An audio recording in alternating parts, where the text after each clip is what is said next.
ഭർത്താവ് വിദേശത്താണ്, വർഷത്തിലാകെ 15 ദിവസമോ അല്ലെങ്കിൽ ഒരു മാസത്തേക്ക് മാത്രമാണ് നാട്ടിൽ വരിക.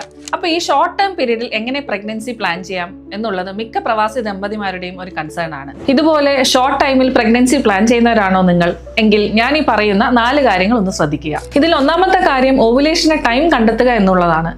ഇതിന് ഒന്നുകിൽ നിങ്ങൾക്ക് മെഡിക്കൽ ഷോപ്പിൽ നിന്ന് ഓവുലേഷൻ കിറ്റ് ഉപയോഗിച്ച് മനസ്സിലാക്കാം, അതല്ലാന്നുണ്ടെങ്കിൽ അടുത്തുള്ള ഡോക്ടറെ സമീപിക്കാവുന്നതാണ്. ഓവുലേഷൻ ടൈം ഏകദേശം മനസ്സിലായി കഴിഞ്ഞാൽ അതിനനുസരിച്ച് നിങ്ങളുടെ പാർട്ട്ണറിന് ലീവ് അറേഞ്ച് ചെയ്യാവുന്നതാണ്. കാരണം ഈ സമയത്തുണ്ടാകുന്ന ഫ്രീക്വന്റ് ആയിട്ടുള്ള സെക്ഷൽ കോണ്ടാക്ട് ആണ് ഗർഭധാരണത്തിന് ഏറ്റവും ഉത്തമം. ഇതിൽ രണ്ടാമത്തെ കാര്യം, ഭർത്താവ് വിദേശത്തു നിന്ന് വരുന്നതിന് 2-3 മാസം മുമ്പ് തന്നെ ഗൈനക്കോളജിസ്റ്റിനെ കണ്ട് ഒരു പ്രീ കൺസെപ്ഷണൽ ചെക്കപ്പ് ചെയ്യുക.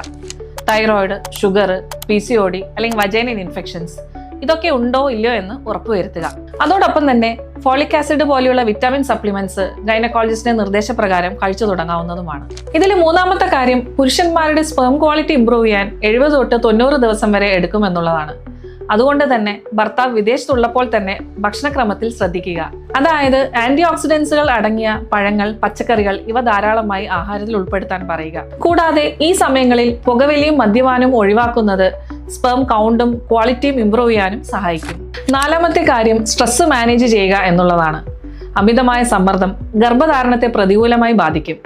അതുകൊണ്ട് അവധിക്കാലം പരസ്പരം സ്നേഹത്തോടുകൂടിയും സന്തോഷത്തോടുകൂടിയും ചെലവഴിക്കുക.